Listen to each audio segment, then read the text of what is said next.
Christians are the only people with a worldview that makes any sense.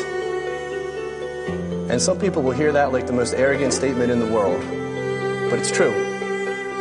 Christians are the only people with a worldview that adds up and actually is coherent. And here's why. You can't live with certainty apart from the words of God that He's spoken to humanity. You can't build a life of certainty and knowing things apart from the truth that God has spoken. The truth that God exists, chapter 11, and the truth that God has spoken to us in His Word.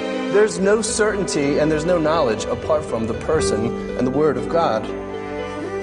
Let's read in Hebrews 6 verses 13 through 20, and I want you to see a quick overview of the solidness and the stability of the revelation of God, the promise of God and the Word of God.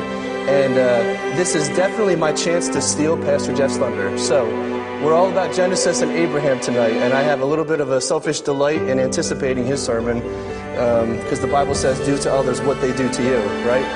And vengeance is fine, says the Lord. Right? That's right. Okay. Thank you for laughing. You guys know that's not true. Hebrews 6:13. For when God made a promise to Abraham, because He could swear by no one greater, He swore by Himself, saying, surely blessing I will bless you, and multiplying I will multiply you. And so after he had patiently endured, he obtained the promise. For men indeed swear by the greater, and an oath for confirmation is for them an end of all dispute.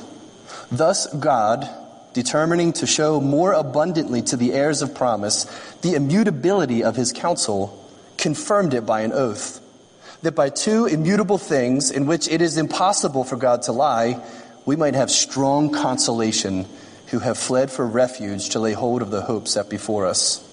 This hope we have as an anchor of the soul, both sure and steadfast, and which enters the presence behind the veil, where the forerunner has entered for us, even Jesus, having become high priest forever, according to the order of Melchizedek.